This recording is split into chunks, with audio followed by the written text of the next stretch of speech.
benar-benar presensi online. Ada yang tahu gak sih presensi online? Assalamualaikum warahmatullahi wabarakatuh. Halo teman-teman, kembali lagi di One Miracle Cast. The more you speak, the more you improve. Nah, seperti biasa di Semasa Podcast selalu kedatangan tamu-tamu yang sangat spesial. Kali ini kita sudah kedatangan tamu yang sangat-sangat spesial. Mungkin Bapak bisa memperkenalkan diri terlebih dahulu. Assalamualaikum warahmatullahi wabarakatuh. Saya Haji Ahmad Dhofir, Ketua DPRD Kabupaten Bondowoso. Selamat pagi. Ya, pagi Bapak. Gimana kabarnya hari ini Bapak? Alhamdulillah sehat. Sehat. Cuacanya emang lagi panas ya Pak? Belum hujan Oh masalahnya. iya, belum hujan. Di Bondowoso belum hujan. Belum hujan. Ada sebagian tempat di Bondowoso yang udah hujan. Alhamdulillah wilayah selatan sudah mulai Iya, hujan. benar. Nah, kalau boleh tahu Bapak tempat tinggalnya di mana nih? Kalau rumah asli saya di Desa Tegal Mijin, Kecamatan Grujugan. Rumah dinas saya Jalan Hargowilis di Taman Sari. Perumahan Hargowilis, Jalan Ade Irma Suryani. Berarti asli Bondowoso. Asli Bondowoso, lahir dan besar Bondowoso. Lahir dan besar di Bondowoso, alhamdulillah. Boleh dipanggil Bapak Dhofir. Panggil Bapak Dhofir. Bapak Dhofir. Nah, kebetulan Bapak ini kan Ketua DPRD Kabupaten Bondowoso. Bukan kebetulan, memang ketua DPR Iya saya. benar. Kalau boleh tahu DPR itu apa sih Pak? Mungkin bisa Bapak jelasin sedikit saja. DPR itu Dewan Perwakilan Rakyat. Dewan Perwakilan Rakyat. Ada tingkat pusat, provinsi, kabupaten. Bahwa DPR itu mewakili rakyat. Antara lain tugas fungsi DPR menampung, memfasilitasi, dan menindaklanjuti aspirasi rakyat. Aspirasi itu keinginan. Ya. Semua orang boleh punya keinginan, selama keinginannya tidak bertentangan dengan aturan Iya, perundangan. benar. Itu aspirasi. Selain itu juga DPR punya tugas melaksanakan pengawasan terhadap pelaksanaan peraturan perundangan yang berlaku, khususnya yang berlaku di daerah, kalau itu ke Bondowoso. Ya. Termasuk pelaksanaan pemerintahan, pelaksanaan pembangunan, termasuk pelayanan pada rakyat. Karena hakikatnya rakyat adalah sebagai raja di negerinya sendiri. Itulah sebenarnya DPR mewakili rakyat sebagai legislator, ada juga eksekutif sebagai pelayan rakyat. Nah, ini bagian dari ada upaya dari cita-cita pendiri bangsa. Indonesia merdeka ini bukan hadiah dari penjajah, dari Belanda maupun Jepang, tapi perjuangan nenek moyang kita.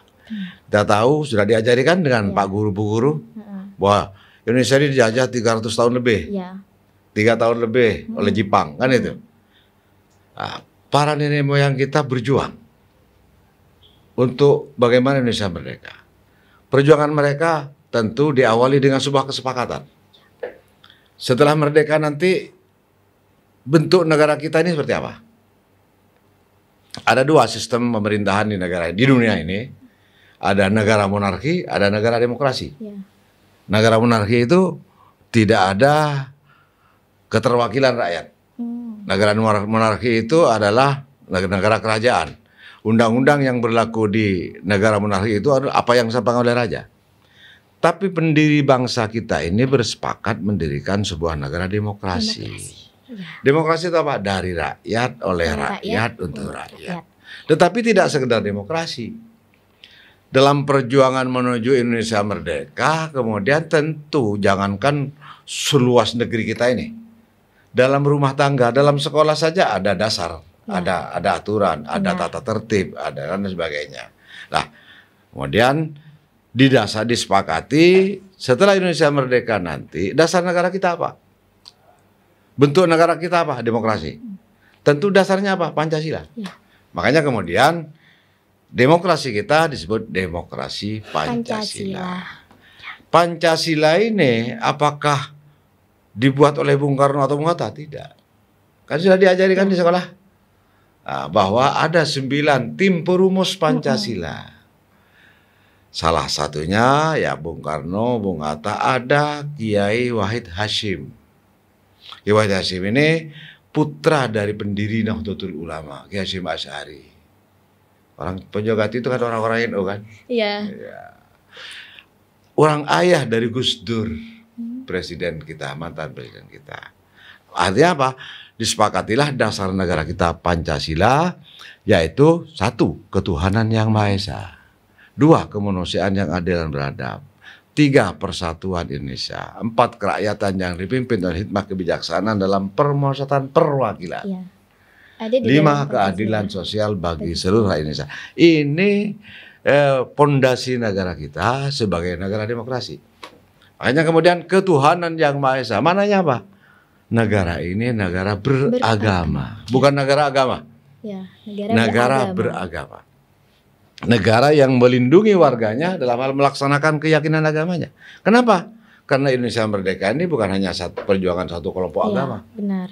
Mereka semua berjuang, orang Islam, orang Kristen, orang Hindu, orang Buddha berjuang untuk Indonesia merdeka, maka tentu mereka punya investasi. Inilah sebenarnya pondasi negara kita.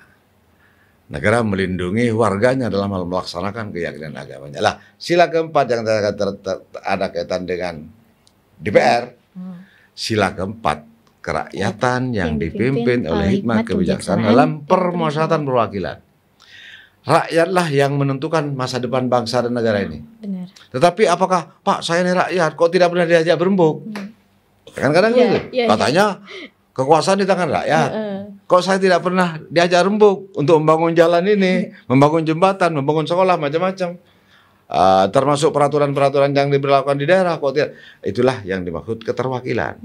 Makanya kemudian bahwa proses 5 tahunan inilah bagian dari pengamalan pelaksanaan demokrasi. Memilih presiden, memilih gubernur, memilih bupati, wali kota, memilih para wakil rakyat. Lah tanggal 14 Februari nanti itu memilih presiden, wakil presiden, memilih DPR. Nah, harapannya bagaimana rakyat tidak sekedar memilih. Tentu rakyat dalam hal menentukan pilihan, saya akan memilih orang yang mewakili saya. Yang siap, karena itu hak rakyat. Untuk mewakili mereka, namanya wakil rakyat, katanya Dewan Perwakilan Rakyat. Itu inti pertanyaannya kan? Dewan Perwakilan Rakyat. Artinya apa? Rakyat akan memilih orang-orang yang bisa mewakili, menyuarakan keinginannya, memperjuangkan hak-haknya. Nah, itulah.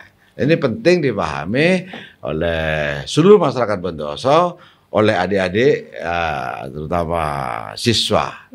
Selalu saya katakan, Syubbanul Yaum Rijalul Ghad.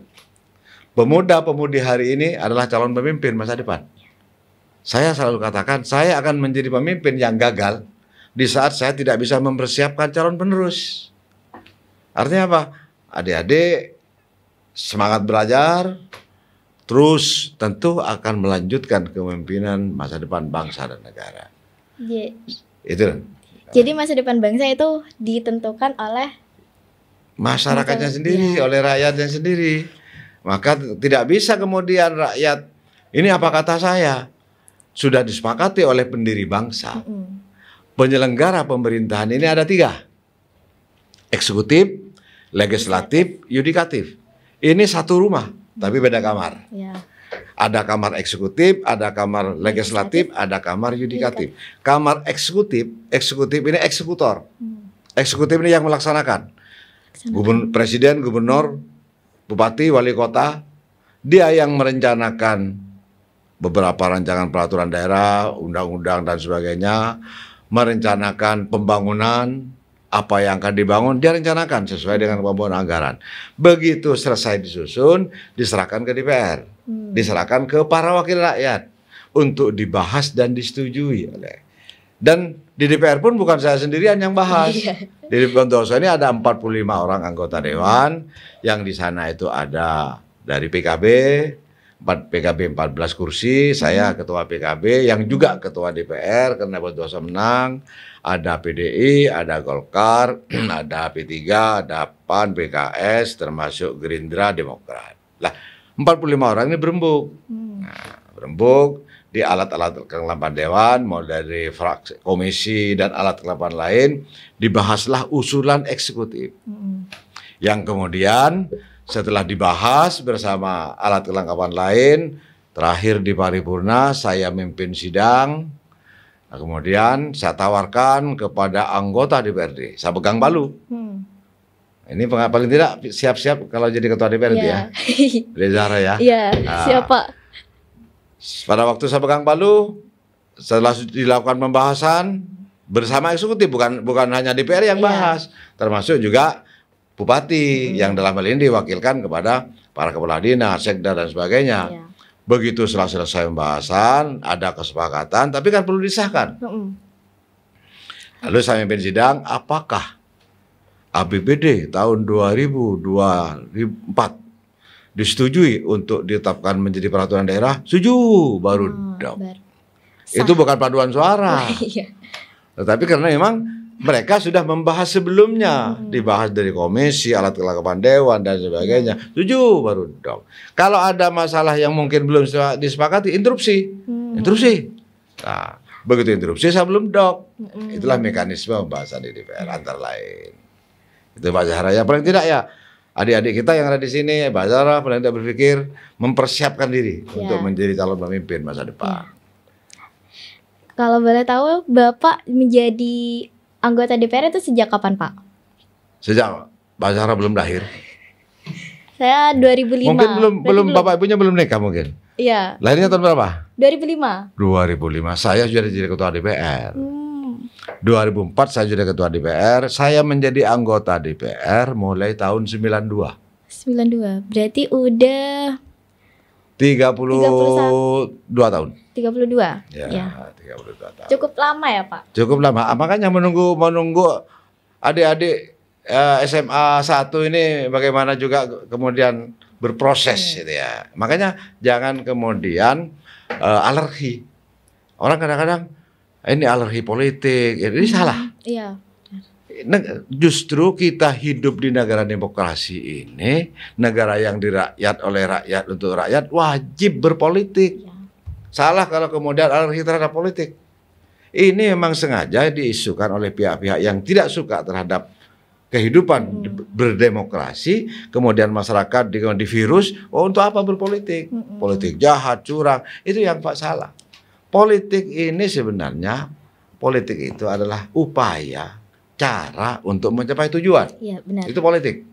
Nah, artinya apa? Karena pendiri bangsa kita bersepakat bahwa penentunya adalah rakyat, bagaimana rakyat ikut menentukan masa depan bangsa dan negara ini, tapi melalui jalur politik. Melalui pemilihan umum. Maka bagaimana nanti pada tanggal 14 Februari rakyat dalam hal menentukan pilihan, oh saya akan ikut partai ini karena di sana ada orang yang bisa mewakili, bisa menyuarakan, memilih wakil rakyat. Nah, di saat memilih eksekutif, memilih pelaksana, memilih gubernur, bupati, wali kota, tentu rakyat juga berpikir saya akan memilih orang yang bisa melayani. Kenapa? Karena eksekutif saya pelayan, eksekutor, pelaksana.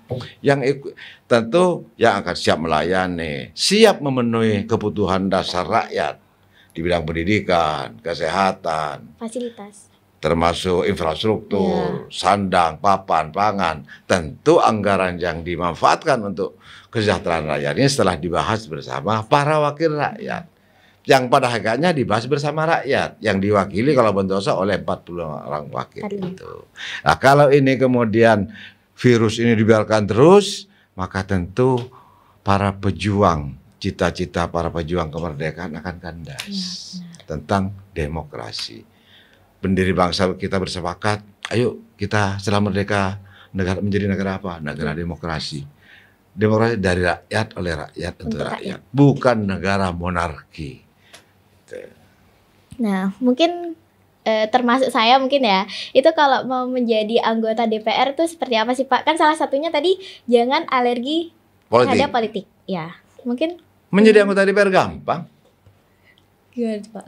Ya, karena memang prosesnya undang-undang mengatur mekanisme untuk menjadi wakil rakyat itu menjadi anggota DPR itu melalui proses pencalonan.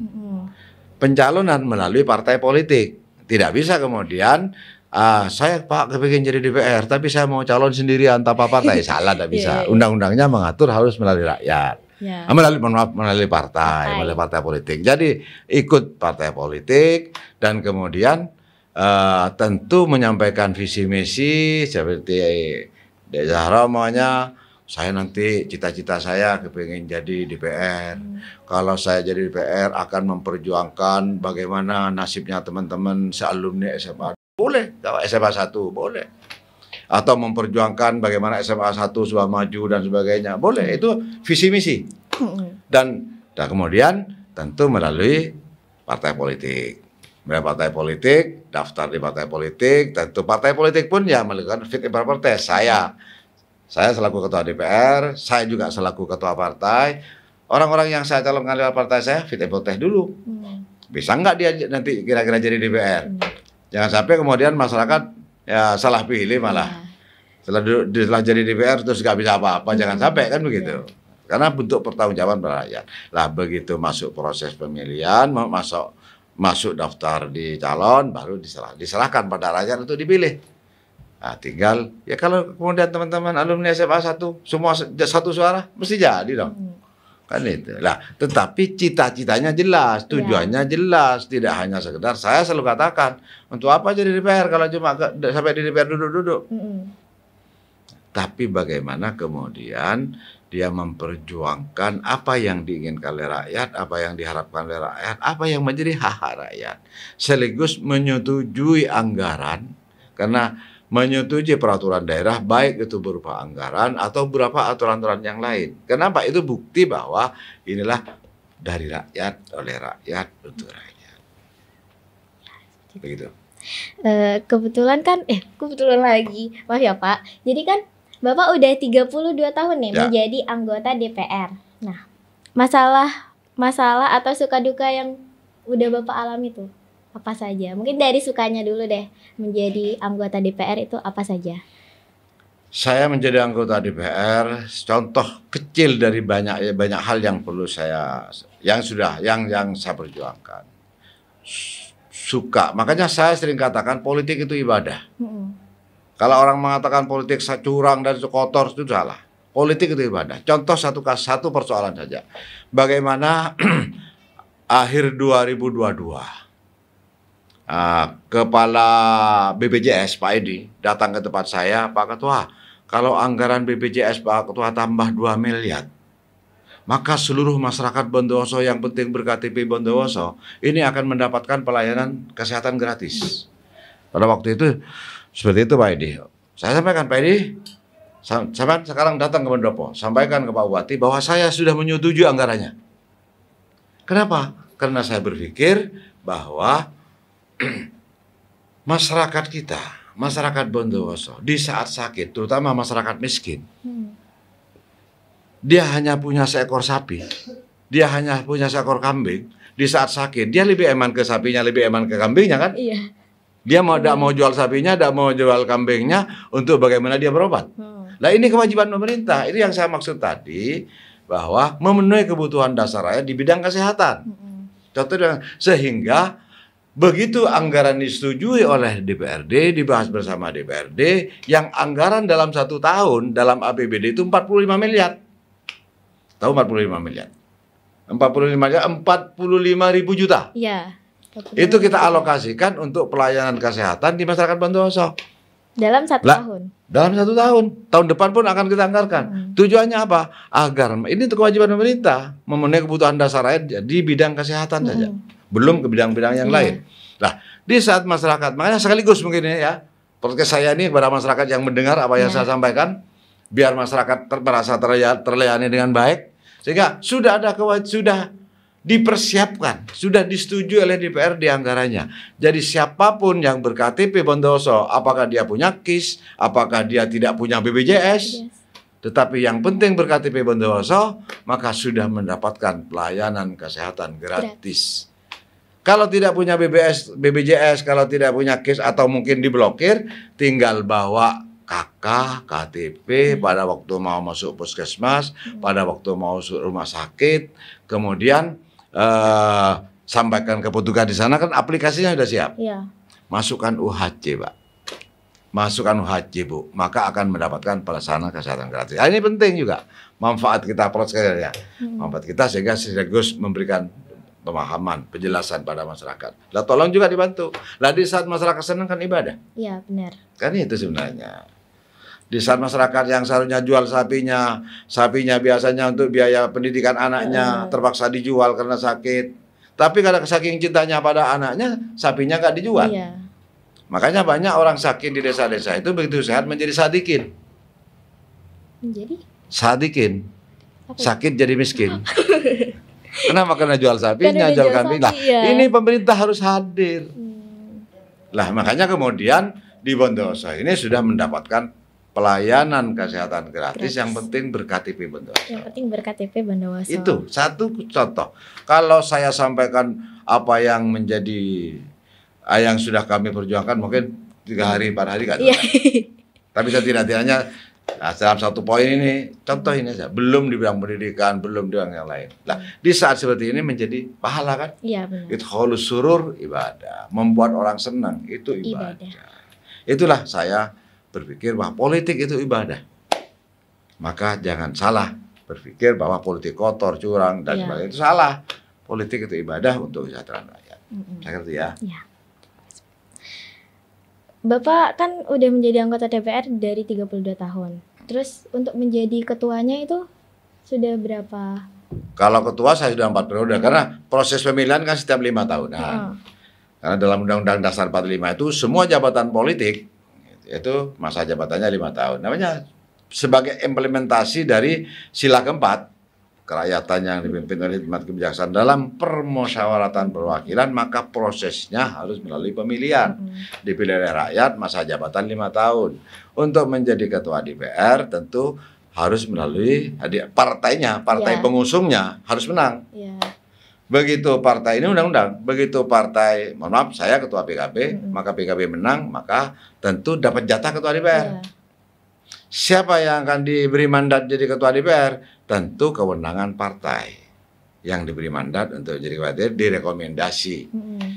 Nah, dan rekomendasi kepada DPRD, surat dari partai, surat dari fraksi melalui fraksi, kemudian diserahkan kepada Sekwan mengusulkan Haji Ahmad Dhofir menjadi ketua DPRD Bondowoso. Dan ini sudah periode keempat.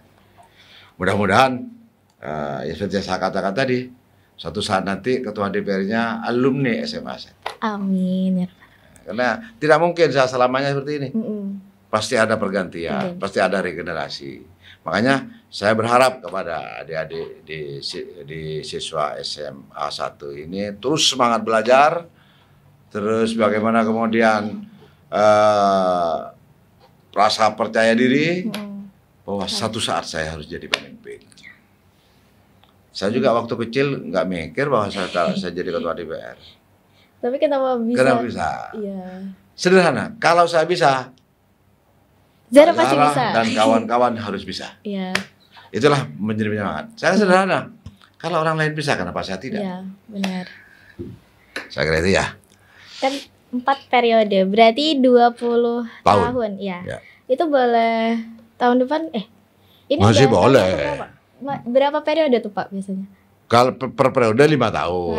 Per periode 5 tahun. Saya mulai tahun 92 sebagai anggota, terus kemudian menjadi ketua DPRD mulai tahun 2004, 2009, 2014, 2019 kemarin. Sekarang masih calon lagi. Mau menyalonkan lagi Pak? Oh sudah, masih calon lagi. Oh iya. Tapi bukan di dapil sini, bukan di dapil 1 saya. Oke. Bapak selama menjadi ketua DPRD itu kesannya apa saja Pak? Ya, yang sangat berkesannya itu betapa ikut senang saya. Karena membantu rakyat juga. Di saat rakyat senang, karena hakikat wakil rakyat di situ. Hakikat wakil rakyat itu merasakan apa yang dirasakan oleh rakyat. Contohnya seperti jalan sudah tol ngantol seperti ini. Bukan di saat rakyat susah, saya juga harus merasa susah kan? Nah, itu tugas siapa? Ya tugas eksekutif, bukan tugas DPR. Di eksekutif menyusun anggarannya, merencanakan anggarannya, kebutuhan anggarannya berapa, kemudian direncanakan, diusulkan kepada DPR, dibahas bersama DPR, bukan hanya dibahas DPR, dibahas bersama DPR sesuai dengan kemampuan anggaran. Gitu. Nah, di saat sudah jalan selesai, umpamanya bagus, mulus, rakyat senang lewat, mau pengajian, sekolah, adik-adik yang sekolah lancar, senang ibadah, dapat pahala. Saya kira itu ya. Bapak di SMA Negeri 1 Bondowoso barusan itu kan memberi materi kepada adik-adik yang kelas 10. Itu menyampaikan apa saja tuh Pak? Yang pertama saya sampaikan, Syubhanul Yaum Rijalul. Pemuda-pemudi hari ini calon pemimpin masa depan. Kalian yang akan melanjutkan kepemimpinan ini, persiapkan diri kalian untuk melanjutkan kepemimpinan. Yang kedua, tentang proyek pemahaman belajar Pancasila. Artinya apa? Jangan sampai kemudian penerus bangsa ini melupakan cita-cita pendiri bangsa. Bahkan menghancurkan pondasi yang sudah dibangun oleh para pendiri bangsa, yaitu negara demokrasi Pancasila. Pancasila sebenarnya, saya sebagai seorang Muslim, apakah Pancasila bertentangan dengan nilai-nilai Al-Quran? Tidak. Hanya namanya Pancasila. Nah, yang disepakati oleh pendiri bangsa inilah mereka berjuang untuk Indonesia merdeka, bersepakat pondasi negara kita adalah Pancasila dan Undang-Undang Dasar 45, maka penerus kepemimpinan bangsa dan negara ini jangan sampai keluar dari rel, dari bingkai yang sudah disepakati oleh pendiri bangsa. Itu antara lain materi yang saya sampaikan tadi. Harapannya untuk SMA Negeri 1 Bondowoso itu apa Pak? Buat siswa-siswanya mungkin yang akan menjadi calon ketua, yang memimpin, calon pemimpin. Ya, pemimpin. Jadi bukan hanya di ketua DPR, bukan hanya di legislatif, di eksekutif, di yudikatif, tapi harapan kita semua untuk ke depan al-muhafadatu alal qadimi salih wal ahdu alal bil jadidil aslah.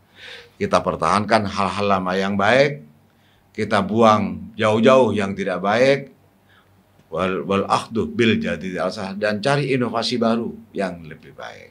Jadi artinya apa? Yang kita harapkan bagaimana hari ini lebih baik dari kemarin, hari esok lebih baik dari hari ini. Calon pemimpin masa depan yang dilahirkan dari SMA Negeri 1 Bondowoso ini jauh lebih baik dari pemimpin sebelumnya. Saya kira itu. Iya. Bapak itu masuk SMA Negeri 1 Bondowoso ini baru pertama kali atau sebelumnya sudah pernah masuk? Kalau mungkin baru pertama saya. Tetapi bagaimanapun juga dulu SMA ini di bawah pemerintah daerah. Sekarang kan SMA SMK di bawah pemerintah provinsi. Di bawah pemerintah daerah. Pembangunan gedung ini sekalipun saya tidak pernah masuk ke SMA 1. Ini juga dengan persetujuan DPRD Bondowoso yang saya sudah ketuanya. Jadi sekalipun tidak pernah masuk, saya kan sama saja. Untuk apa saya keluar masuk tapi tidak bermanfaat? Kan lebih baik tidak pernah masuk tapi bermanfaat. Sekalipun saya baru hari ini saya datang ke SMA 1, jangan lupa gedung DPR, gedung SMA 1 itu juga atas persetujuan saya selaku ketua DPR dan bersama teman-teman anggota DPR yang lain. Cuma beberapa tahun tadi, kalau tidak salah pada tahun 2016, 2016-17 SMA ini sudah ditarik kewenangannya menjadi kewenangan provinsi. Kalau dulu pembangunan gedung dan sebagainya ya dengan cukup daerah anggaran, yaitu dengan persetujuan anggaran DPRD kabupaten. Kalau sekarang sudah menjadi anggaran provinsi.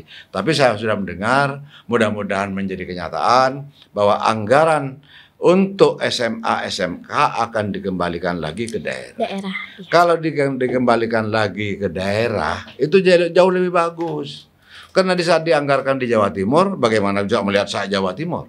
Tapi kalau di Bondowoso berapa sekolah SMA sih, berapa SMK sih, itu mudah memonitor. Sohibudar adra'uh bima fitar. Pemilik rumah itu lebih tahu isi rumah. Benar. Makanya kalau dikembalikan lagi ke anggarannya ke Kabupaten Bondowoso, kita akan berpikir mana SMA 1 yang sudah, SMA yang sudah rusak, mana SMA yang ini lebih mudah. Ya, doakan saja. Ya, amin. Bapak barusan pas pertama kali masuk SMA Negeri 1 tuh gimana Pak rasanya? Saya saat ini karena memang cukup luas, bersih dan tertib. Lah, ini sebenarnya tradisi yang harus dipertahankan. Menjadi pemimpin itu kan dimulai dari dirinya sendiri. Bagaimana bisa memimpin orang lain kalau tidak bisa memimpin dirinya? Iya. Kan itu. Lah ini artinya para siswa sudah dilatih oleh guru-guru kita untuk menjadi pemimpin. Memimpin artinya diajari untuk memimpin dirinya sendiri, disiplin masuk jam 7. Setelah itu bersih-bersih dan sebagainya, tata tertibnya lengkap, aturannya lengkap, itu bentuk bagaimana dilatih menjadi mandiri. Mandiri itu memimpin dirinya sendiri. Saya ngerti ya.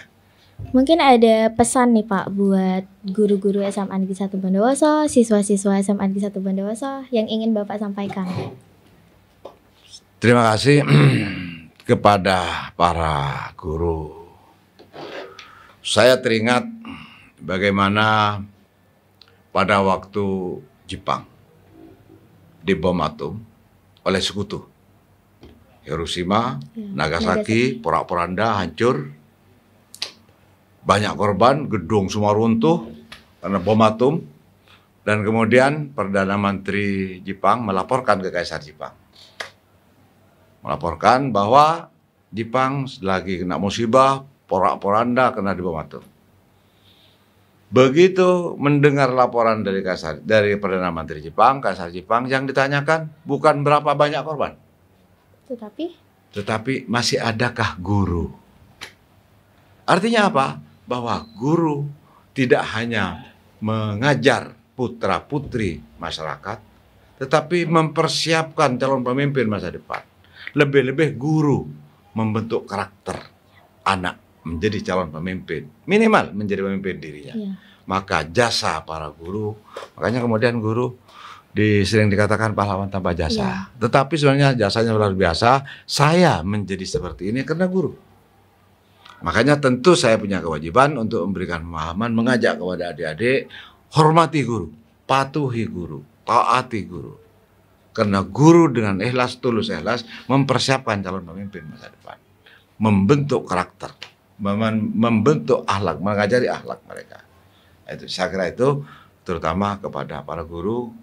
Terima kasih telah mempersiapkan putra-putri masyarakat Bondowoso untuk menjadi pemimpin. Membentuk karakter yang berkarakter Pancasila. Tidak luput dari Pancasila. Ya, terima kasih. Untuk pesan kepada siswa-siswa SMA Negeri 1 nih Pak. Pesan kepada siswa SMA Negeri 1 Bondowoso. Terus belajar, semangat, tanpa putus asa. Karena saya juga dulu pada waktu masih muda tidak pernah berpikir saya jangankan jadi ketua DPR, jadi anggota DPR nggak ada. Perjalanan ini yang harus dilalui, harus dijalani tentu dengan penuh ketekunan, semangat, dan tanpa putus asa. Dengan satu prinsip, kalau orang lain bisa, kenapa saya tidak? Kalau Pak Dufir bisa, kenapa saya tidak? Nah, maka harus terus semangat belajar untuk melanjutkan kepemimpinan. Tapi kan kadang masih itu Pak, ada rasa malesnya belajar gitu. Gimana tuh Pak cara mengatasi rasa malas tersebut? Nah, kalau barang hal-hal salah, memang tidak, untuk apa diuji? Hal-hal salah itu tidak ada ujian, karena memang salah. Tapi baik pasti diuji. Ujiannya apa? Males. Maka kalau dia tahu ini baik, pasti akan diuji. Ujiannya pasti males. Maka males belajar itulah sebuah ujian. Dan ini yang kemudian menghancurkan masa depan. Maka hadapi tantangan, hadapi semua cobaan, karena ini sebuah perjalanan. Tidak ada satupun di dunia ini masyarakat yang tanpa ujian, tanpa cobaan. Pasti akan selesai satu akan menghadapi cobaan yang lain. Terus seperti itu. Tidak naik kelas, tapi kan ini bagian, sekolah ini bagian dari gambaran sebuah ujian perjalanan hidup. Di saat sekolah, tidak lulus, karena tidak naik kelas, ya karena memang tidak mampu. Tidak mampu menghadapi sebuah ujian, cobaan. Nah, di saat dia belajar, pinter, lulus, ya karena memang dia bisa dan mampu menghadapi sebuah ujian dan cobaan. Maka jangan putus asa, terus belajar. Ya, mungkin cukup sampai sini aja ya Pak perbincangan kita pada podcast kali ini.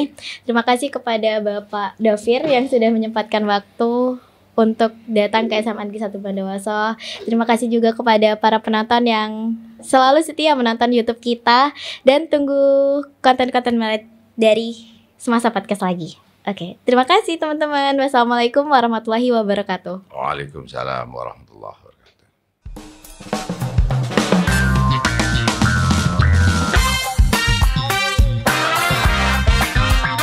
Ini kita akan mengenal lebih jauh tentang ML itu membantu menolong. Benar-benar presensi online. Ada yang tahu gak sih presensi